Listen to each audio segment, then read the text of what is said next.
It's 11:47 p.m. the night before payday. You open the banking app one more time, even though you already know the number by heart. You do the math again anyway. Rent clears first, then the card payment, then whatever's left has to cover gas, groceries, and the rest of the month. You've done this math so many times you could do it in your sleep. But you still check, just in case something moved that you forgot about. Now think about someone you know, a co-worker, a neighbor, someone who lives a normal life, not a rich one. But they don't do this. They don't check the app at midnight. They don't run the math in their head before bed, and it's not because they earn more than you. Some of them earn less. The difference isn't income. It's a short list of rules they follow with their cash. Simple rules. The kind that don't care if prices go up, if a bill surprises you, or if the economy turns upside down. These rules hold no matter what. In the next few minutes, you'll get those exact rules. Not vague advice, not budget better.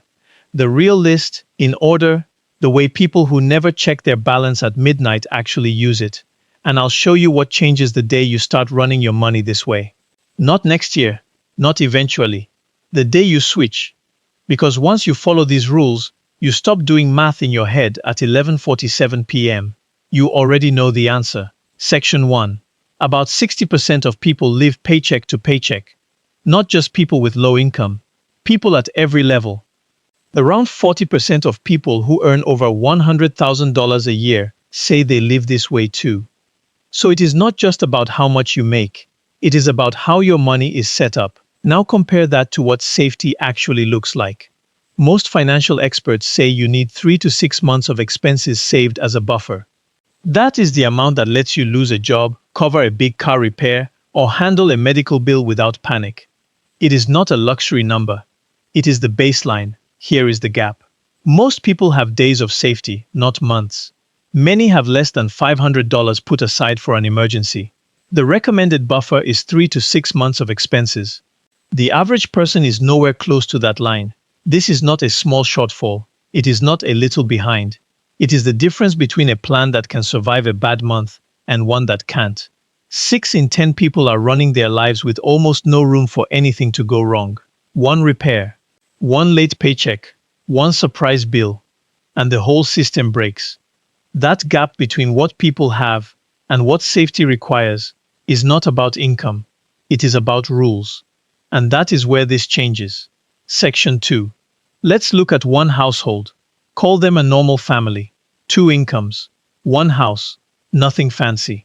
They bring home $6,200 a month after tax. That is their full number, before anything gets spent. Rent or mortgage takes $1,900. Car payments take $650. Insurance, car and health combined, takes $500. Minimum payments on credit cards take $380. Student loans take $310. That is $3,740 gone before they even buy food. Groceries run $700. Gas and transport run $300. Phone and internet run $180. Utilities run $220. That adds another $1,400. Now they are at $5,140 spent. And they still have not bought anything fun. Here is where it gets quiet. Streaming services, 5 of them, add up to $60.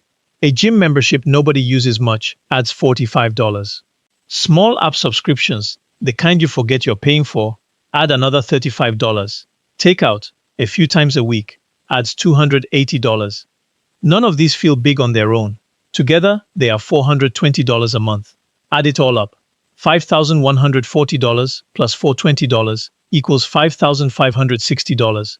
Out of $6,200, that's $640. That's $640. But it is not sitting in a savings account. It gets absorbed by one birthday, one car repair, one unplanned trip to urgent care. By the time payday comes back around, it is gone. Not stolen, not wasted on anything wild. Just spread thin across 100 small places until there is nothing left to call a buffer. This is not a household with a spending problem. It is a household with no system. Section 3. Most people think the fix is small. Skip the coffee. Cancel one subscription. Bring lunch from home. Those things help a little, but they are not the real lever. Cutting a $6 latte saves you maybe $20 a month. That is not what turns your finances around. The real rules work on the big stuff. How your paycheck gets split the moment it lands. The order you pay off debt. How much goes to savings before you even see the money. Fixing those parts, not your coffee habit, is what actually frees up cash. For a normal household, applying the real rules can free up around $900 a month. Not by starving yourself, by closing leaks you never even noticed and fixing the order money moves in. Now watch what that $900 a month actually does over time, if you put it to work instead of letting it sit. After 1 year, saved and invested at a normal market return, you have about $11,200. After 5 years, that grows to about $64,500. After 10 years, it grows to about $156,000. After 20 years, that same $900 a month turns into roughly $469,000. Read that last number again, nearly $500,000. Not from a big raise, not from a lucky investment, from $900 a month, freed up by rules, not willpower. This is the part most people miss. The gap between struggling and secure is not about earning more. It is about where your money goes first. Small daily cuts feel like progress. But the rules that move the big numbers are the ones hiding in plain sight, in the parts of your budget you never look at twice. Section 4. Now here's the pushback. Some smart people would tell you keeping extra cash sitting around is a mistake, and they have a real point. Money sitting in a checking account or a low-interest savings account is not growing much, maybe 1 or 2% a year if you're lucky.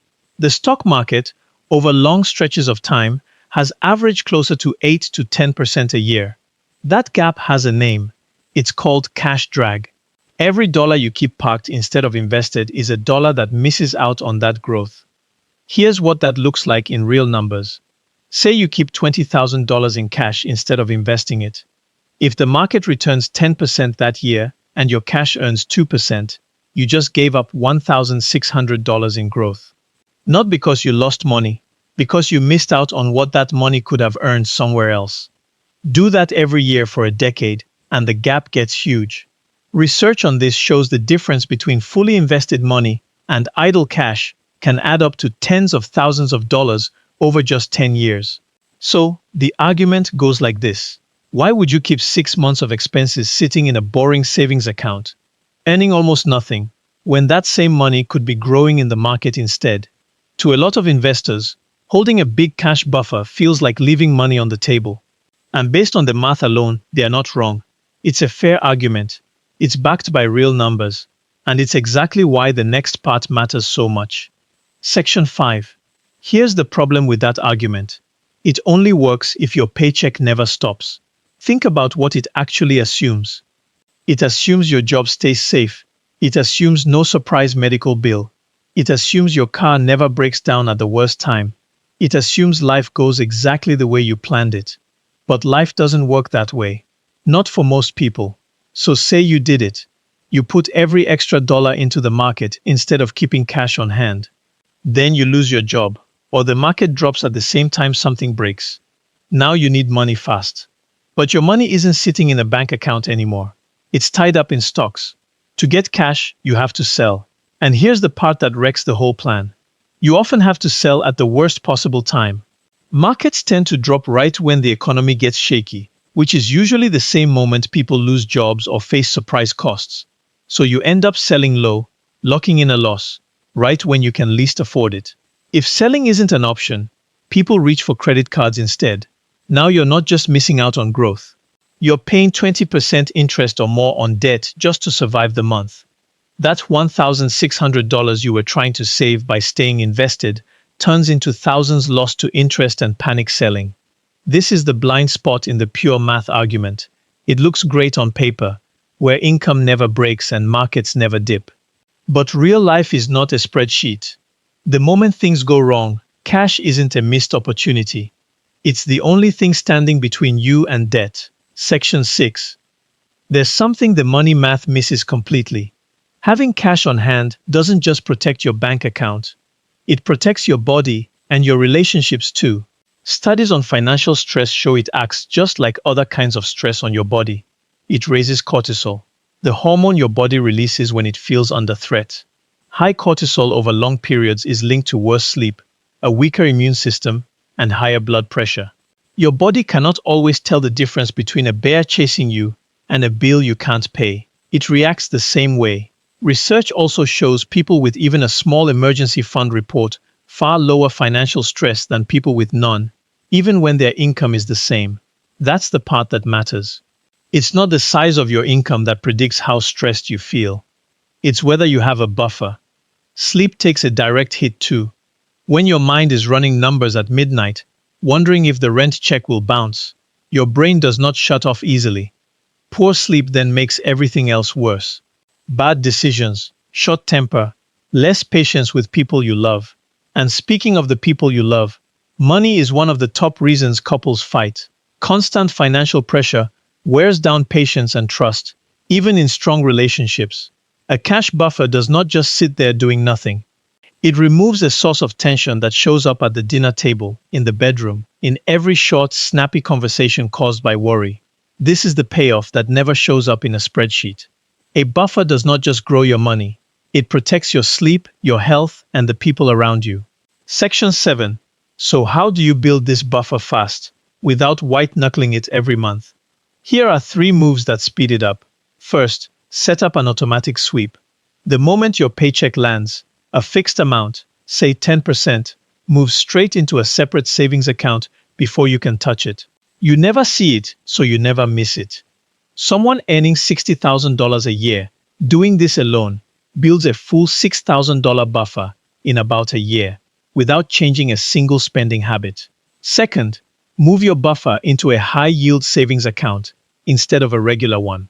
Regular savings accounts pay close to nothing, sometimes 0.1%.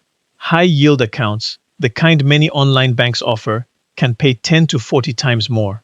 On a $10,000 buffer, that difference alone can add a few hundred extra dollars a year, just for moving your money to a smarter place to sit. No extra work, no risk. Third, use a one-in, one-out rule for spending. Before you buy something new that is not a need, a subscription, new clothes, gadgets, you have to cancel or remove something else of similar cost first. This one rule alone stops the slow creep where your spending quietly grows every year without you noticing. Families who use this rule often free up $100 to $200 a month they didn't know they were losing, just by keeping their spending in check instead of always adding more. None of these 3 tactics require a raise. None require cutting out things you love. They just change the order and the system your money runs through. Small changes to the system, not the willpower, are what get your buffer built in months instead of years. Section 8. Here's what to do today. Set up the automatic sweep, even if it starts small. Move whatever savings you already have into a high-yield account this week. And pick one thing to cut using the one-in, one-out rule before you buy anything new. That's it. 3 moves. You don't need all your money figured out. You just need to start the system moving. Now picture that same scene from the start. 11:47 p.m., the night before payday. Same person, same phone in hand, but this time they open the banking app out of habit, not fear. There is no math running in their head, no mental list of what clears first. Rent already went out weeks ago, on autopilot. The card already got paid down, on autopilot. The buffer sits quietly in its own account, growing a little every month, doing nothing dramatic, just being there. They glance at the number, and it means nothing. Not because they stopped caring, because there is nothing left to worry about. No math to run, no leftover dread waiting in the dark. The checking happens, but the anxiety that used to come with it is just gone. That is the real shift. Not a bigger paycheck, not a lucky break, just a short list of rules, followed in order, month after month, until the ritual that used to eat up your night quietly disappears. The money didn't change who they are, the system did. That's what these rules actually give you, not just numbers in an account. A night where you check your phone and put it right back down. Because for the first time, there's nothing there to be afraid of.